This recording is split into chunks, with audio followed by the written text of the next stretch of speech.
Frédéric, Thierry, Anita, Daniel et les autres vivent une expérience unique. Ils sont âgés de 21 à 45 ans. Ils n'ont pas toute leur tête. Ils vivent l'amour fou. 8h30, c'est le départ pour le travail. Vous prêts maintenant? Oui. Allez, bonne journée.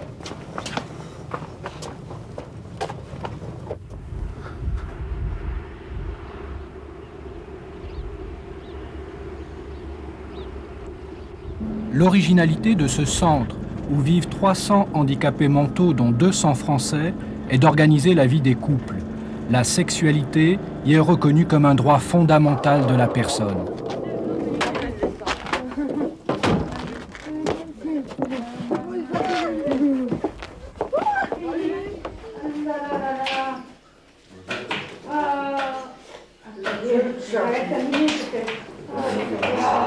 Dans cette institution vivent déjà 40 couples officiels. Pour Michel, responsable du conditionnement des légumes, demain sera un grand jour. Elle va s'engager devant sa famille, ses éducateurs et ses amis à prendre Richard pour fiancé. Ils passeront tous deux à 19h devant monsieur le directeur. Je vais maintenant essayer de rappeler le sens des fiançailles, le sens de l'engagement que vous allez prendre aujourd'hui. Vous savez qu'à partir d'aujourd'hui, vous allez être reconnus comme couple dans le centre. Et c'est fort important. C'est fort important pour vous. C'est fort important pour les autres. On a parlé de se respecter. Il faut savoir se faire confiance aussi. Savoir se faire confiance. C'est important d'avoir confiance l'un dans l'autre. Alors à partir de maintenant, vous êtes reconnus comme fiancés dans le centre. Et pour marquer cet événement, le centre va vous offrir un petit cadeau.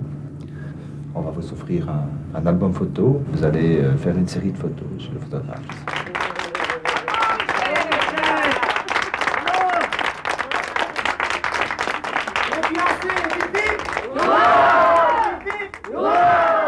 C'est l'autre doigt, c'est ce doigt-ci, Richard. Voilà. C'est l'autre main, Richard. Voilà. Tiens, voilà, ok. Ça va? T'as grossi, Michel, si tu essayé la bague. Bah, ça ne fait rien, tu la mets. Après, il fait la tête. Voilà. Alors, un gros bisou. Encore on n'a rien vu, encore un gros bisou. Voilà.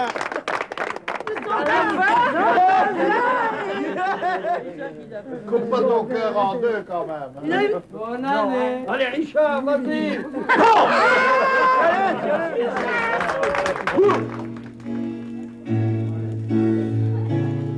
Change your heart.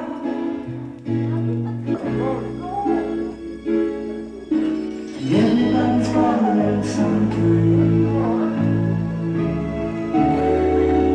Everybody's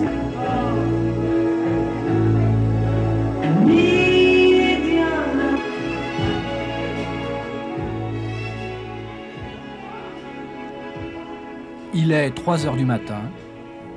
Michel et Richard s'éclipsent pour leur nuit de noces. Raconte-nous un peu, Michel. C'est la première nuit que vous avez dormi ensemble. Ouais. Ça fait un petit peu drôle au début. Pourquoi? Puis jamais depuis que je suis ici, ça fait longtemps que je suis ici, j'ai jamais fait dormir avec un garçon. Et alors, vous êtes toujours en chambre séparée, mais cette nuit, vous avez dormi chez toi, Michel. Ouais. C'est ça. Et c'était bien? Ouais. Ouais. Ça, le lit est trop petit. Ça. Comme il est mince, ça va. Et alors, vous êtes fiancés maintenant. Est-ce que vous allez dormir tous les soirs ensemble? Ah ouais, ça. Non, pas tous les soirs. Uniquement le week-end, le vendredi jusqu'au dimanche. Alors, quand c'est un grand congé, Pentecôte, toute ça, l'Ascension. Et est-ce que vous êtes un vrai couple maintenant que vous êtes fiancés? Oui. Ah oui, maintenant, oui. Est-ce que vous allez être très très longtemps ensemble? Ah oui, Ah hein, ouais. largement. Des années.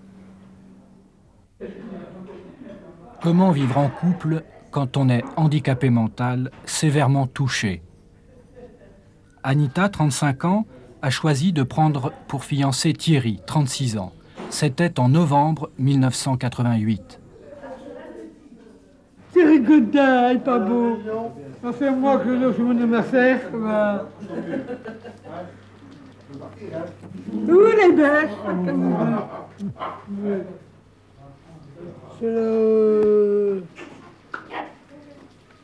C'est la pescurité, ça.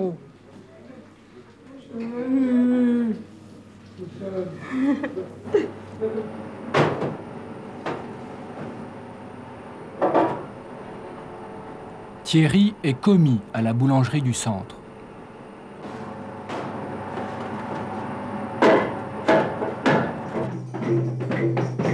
Pour Thierry, ça a été très important d'avoir une fille. Idem pour Anita. Je suis fiancée, elle hurlait ça avec joie en montrant sa bague à tout le monde. C'était vraiment, au-delà de la reconnaissance par les autres, c'était socialement, elle devenait quelqu'un de très important qui se démarquait de son enfance, de son adolescence, pour devenir quelqu'un d'adulte. Pour Thierry et Anita, et pour les jeunes couples qui sont ici, je dirais que nous sommes, je dirais pas sous le choc de la surprise, mais nous sommes en train de tracer un chemin avec eux qu'il y a quelques années, nous croyions impensable. Hein? C'est-à-dire que nous pensions, nous, que c'était pas pour ces enfants-là, comme disait un parent. Hein? Et quand eux disaient ce n'est pas pour nos enfants, ce n'est pas pour ces enfants-là, nous nous disions volontiers entre éducateurs, ce n'est pas pour eux. Ça allait un peu comme ça, c'était un éveil, ça se vivait. Nous essayions d'éviter de fixer les gens, et si l'on repérait certaines attentions, certaines démarches, certains éducateurs bien pensants avaient envie de les travailler et de les emmener plus loin, et puis d'autres disaient attention, vous vous substituez. Hein, laissez-les évoluer. Pour moi, ils partent vraiment de leur enfance, de la découverte de leur corps, de la découverte de la relation avec les autres, de ce qui peut se passer quand on pose tel geste envers une fille ou au travers de l'homosexualité aussi. Il y a tout ce chemin-là qui est à faire. Ils viennent de leur enfance, ils n'ont pas fait le chemin. Namur.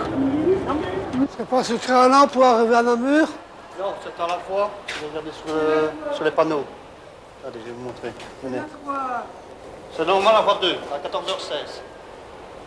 Ouais. Il faut descendre à la voie 2. Hein. C'est pas ce train-là? C'est la première fois que Thierry et Anita prennent le train ensemble.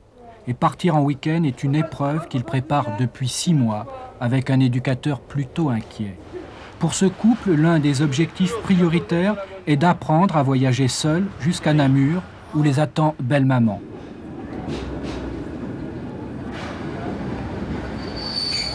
Tant pis, un drone, non. Hein. T'as entendu quelque chose dans les haut-parleurs? T'as entendu l'annonce? Oui.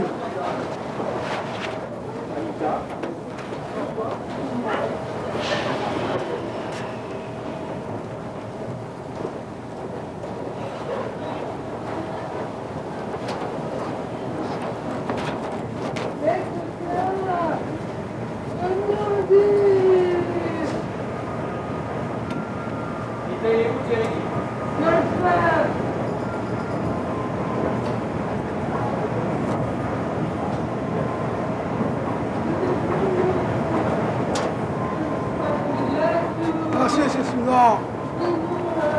C'est. Bon. Allez, je les mets là. C'est ça. Voilà. Oui.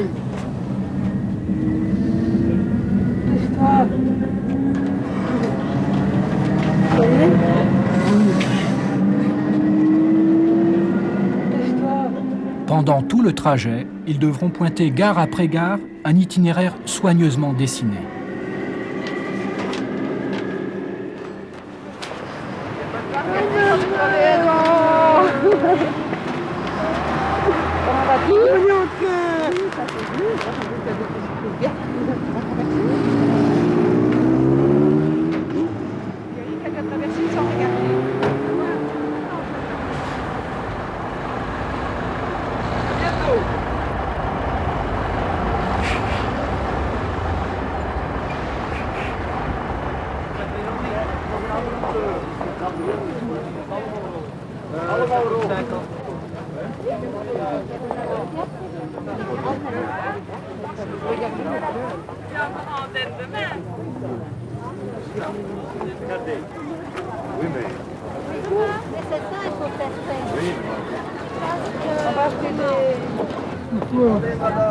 Des privés. Le marchandise, c'est le moment, madame. Tu en veux une pour ta personne? 4%, non, madame, c'est le moment, là, madame. Oui, oui. Merci, madame. Le cadeau. Ah, c'est gentil. Merci. Merci. Tu les portes, toi? 200 francs, s'il vous plaît. Merci beaucoup. Dis, écoute.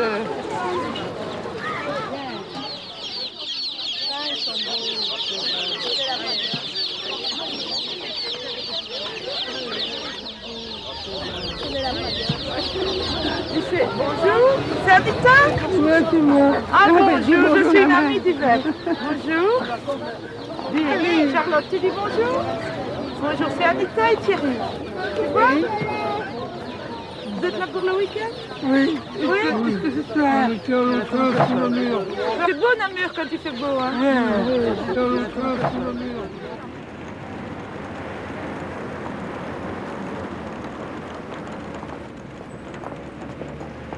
Maintenant, vous accueillez Anita, mais vous accueillez le couple aussi. Vous accueillez Anita avec Thierry. Est-ce que ça les aide aussi, l'un et l'autre, et Anita en particulier, à avancer dans la vie? Oui, certainement. Enfin, pour Anita, je trouve qu'elle a fort évolué, elle se sent femme, quoi. Elle se sent responsable. Ce n'est plus un bébé qui vient à la maison, c'est plus une gamine. Elle est responsable, quoi. Elle est fière d'être la petite femme de Thierry. Elle a complètement changé. Elle est devenue très épanouie.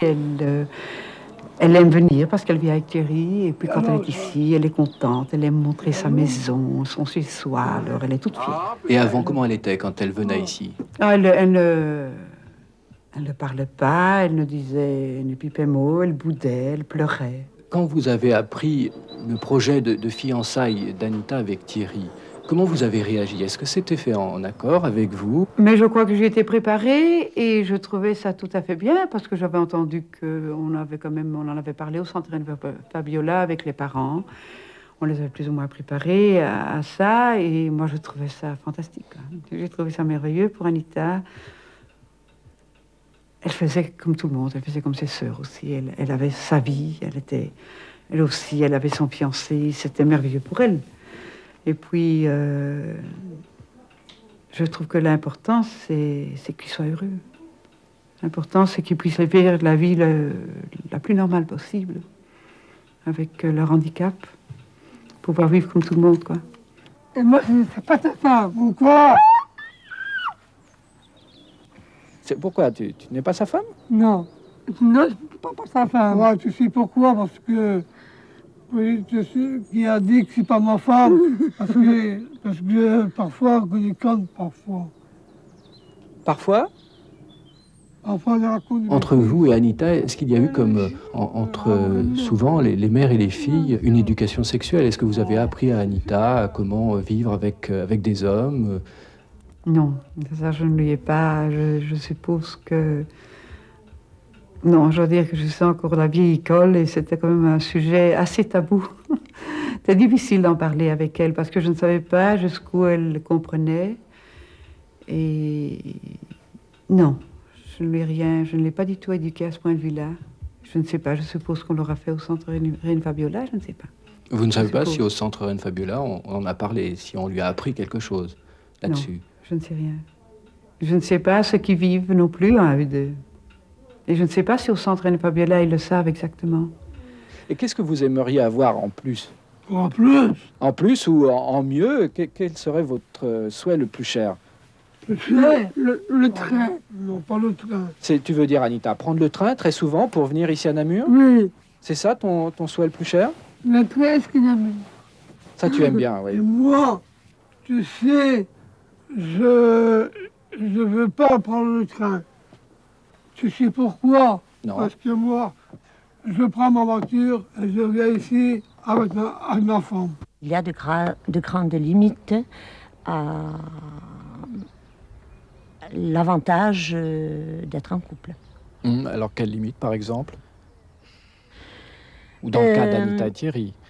Ça a été, dans le cas d'Anita et Thierry, nous constatons que l'un comme l'autre ont un besoin de possession, de se brancher sur l'autre d'une manière qui peut devenir un piège, et nous avons parfois beaucoup de mal à les empêcher de s'enfermer. C'est-à-dire que cycliquement, et dans leur histoire passée avec d'autres intervenants ou d'autres situations, ils se sont enfermés comme ça. Donc il faut sans cesse travailler, que ce soit un moteur d'évolution, qu'ils gardent leur ouverture personnelle et qu'ils vivent avec l'autre quelque chose de très chouette, mais que leur vie ne soit pas limitée à ça. Pour les éducateurs, le travail le plus difficile est bien de déceler les sentiments profonds parmi les ambiguïtés amoureuses. Claudine et Francis, tout endimanchés, se préparent à affronter un conseil de famille qui doit fixer la date de leur fiançailles.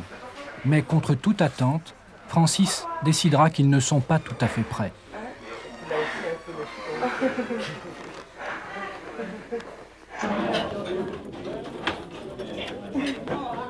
Quant à Daniel et Frédéric, ils ne veulent même pas entendre parler de fiançailles.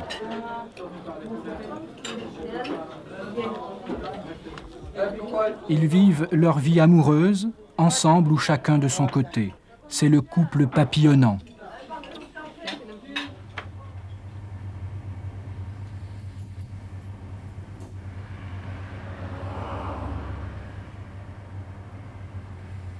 Je suis ému.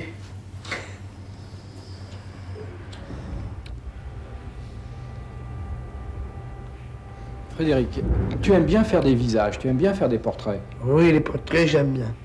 Pourquoi?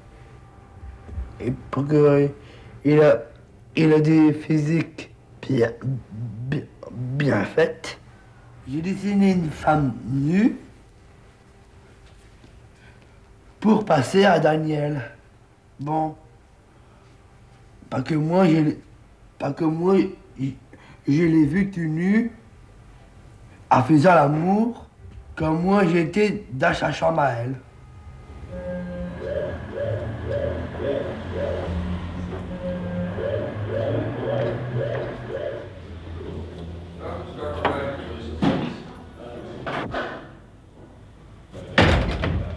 Ah voilà. J'ai dû me cahier, c'est pas fouillé. Ah chérie, que tu fais? Tiens, voilà ton cahier. Mets ça dans ton sac. Et nous, on va chercher là. Voilà. À Neuville, on a l'habitude de les voir seuls ou en couple au café du peuple ou à l'épicerie. Comme Raymond et Brigitte, ils font partie du paysage. Qu'est-ce que vous pensez des fiançailles des personnes du centre Reine Fabiola? Oh, ben écoutez, s'ils peuvent être heureux comme ça, moi personnellement, je ne vois pas de problème. Ce sont des personnes comme tout un chacun. Ce n'est pas parce qu'elles sont défavorisées mentalement qu'elles n'y ont pas droit. C'est leur épanouissement à elles. Moi, je ne suis pas contre. Ils ont le droit comme les autres de vivre, disons. Hein. Mais il faut quand même que ce soit suivi. Sur les gens qui vivent à deux à Fabiola, je ne suis pas d'accord. Absolument pas. Absolument pas. Primo, ils sont incapables de poser un acte clair et net de responsable. Et alors, moi, je ne conçois pas qu'on mette ensemble ainsi, qu'on les fasse courir les uns après les autres comme des lapins. Vous êtes contre la contraception? Non, je ne suis pas contre. Des personnes du centre? Ah là, oui. Comme c'est fait, oui. Seulement, encore une fois, là aussi, c'est un moindre mal. Depuis près de 20 ans que le centre Reine Fabiola accueille des hommes et des femmes, les éducateurs ont su ériger des garde-fous, comme nous l'explique Xavier Effroni. Depuis 10 ans que vous vivez ensemble, vous avez abordé la question des enfants, par exemple. Comment vous en avez parlé entre vous? Ici, dans le centre, on ne peut pas. Ben non. C'est-à-dire? Parce que les jeunes filles comme moi ici, ils ont tous les 3 mois la piqûre pour pas avoir d'enfant. Parce que si on n'avait pas ça, le sang, ça aurait été une vraie pouponnière. Pourtant, je serais élevé un enfant, l'éduquer et tout. Mais le sang ne veut pas. Est-ce que vous seriez prêt à quitter le centre pour avoir un enfant? Encore maintenant, vous êtes encore en âge d'avoir des enfants, si vous le souhaitiez. Comment vous... Non, il ne m'en faut pas. Il vous en faut pas? Bon. Non. Parce que c'est trop compliqué, et puis les études après, il faut les aider à faire leurs devoirs et tout bazar. Moi, je ne sais pas très bien lire, ni écrire. Franchement, on n'a jamais abordé la question, parce qu'on sait très bien que moi, j'ai déjà des difficultés, déjà assez comme ça. Si j'ai déjà un enfant, si déjà avoir déjà un enfant, en plus sur les bras, plus mes difficultés, va-t-on, le plus grand rêve qui a été réalisé, qui est réalisable, c'est de vivre ensemble et de continuer à s'aimer le plus longtemps possible ensemble. La stérilisation des handicapés mentaux sans leur consentement, le centre Reine Fabiola n'a recours à ce choix irréversible que dans les cas exceptionnels. En ce qui concerne la stérilisation, nous sommes opposés radicalement. Nous sommes opposés parce que, de toute façon, c'est une mutilation. Et quoi qu'il en dise, la personne handicapée mentale, même de niveau bas, une femme, elle ressent sa féminité, elle ressent aussi cette coupure qu'elle aura en elle. Et ça, je crois qu'il ne faut jamais l'oublier. Ils le ressentent, ils le vivent mal. Si la personne est préparée, si elle le demande, il faut se donner beaucoup de temps entre le moment de l'émission de la demande et le passage à l'opération. Tu as quel âge, Daniel, maintenant? À 2 et à 6. Tu as 26 ans? Ouais. C'est ça. Vous avez au centre très régulièrement une piqûre, c'est ça? C'est vrai. Ça, c'est vrai. Et pourquoi vous avez cette piqûre? Est-ce que tu sais? Moi, j'ai plus de piqûre à faire. Tu n'as pas de piqûre? Pourquoi? J'ai opéré. Comment? J'ai opéré. Elle s'est fait opérer. Ah, tu peux pas faire de piqûre. Et tu t'es fait opérer pourquoi? C'est toi qui as décidé de te faire opérer? Ouais. Et pour quelle raison? Est-ce que tu sais pourquoi? C'est pour ne pas avoir d'enfant? C'est ça?